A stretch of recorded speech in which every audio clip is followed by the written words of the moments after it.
आज का पूछा गया सवाल, टेलीफोन में आवाज़ कैसे आती है? तो इसका जवाब ये है कि यूनानी ज़ुबान में टेली का मतलब है दूर और फ़ोन का मतलब है आवाज़।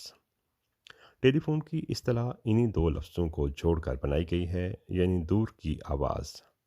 ये इसकी बहुत जजी तुली तारीफ़ है। टेलीफोन की इजाद में दो मुजदों का बड़ा हाथ है, एक ग्राहम बेल और दूसरा एडिसन। बेल ने 1876 में ये मालूम किया कि आवाज़ की लहरों को किस तरह बिजली की लहरों में बदल कर तारों के ज़रिए एक जगह से दूसरी जगह ले जाया जा सकता है और वहाँ इन्हें दोबारा आवाज़ की लहरों में तब्दील करके सुना जा सकता है।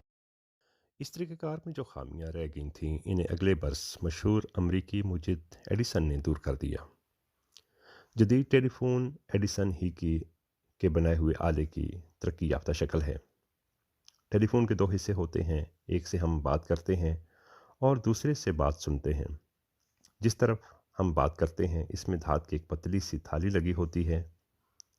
जब हम बोलते हैं तो आवाज़ की लहरें इस थाली से टकराती हैं और वो थरथराने लगती है। इसी थाली के पीछे खाने में कार्बन के ख़ास तरह से तैयार किए हुए हज़ारों ज़र्रे भरे होते हैं।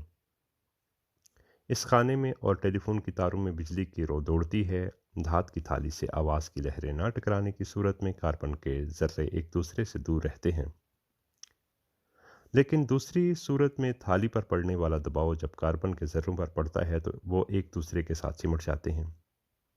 इस सूरत में इनमें से बरकी रो गुजर जाती है। थरथराहट की वजह से कार्बन के ज़र्रों की तरतीब में जो फ़र्क पड़ता है, इतना ही फ़र्क बिजली की रो में भी आ जाता है।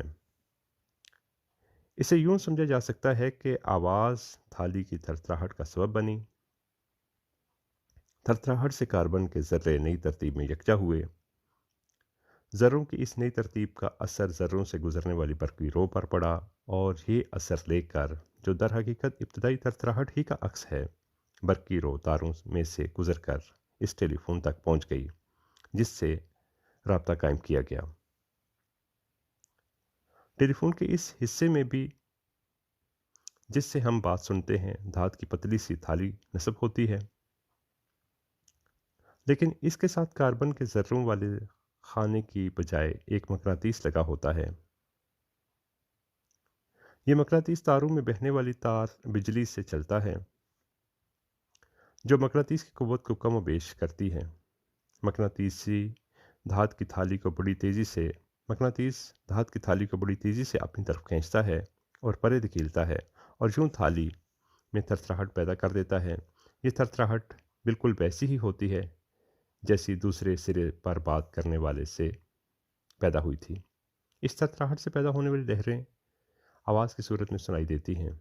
हमारी आवाज़ तारों में सफ़र नहीं करती, बल्कि इनमें बहने वाली बिजली की मिकदार में होने वाली कमी पेशी आवाज़ की लहरों को एक मकाम से दूसरे मकाम तक पहुंचाती हैं।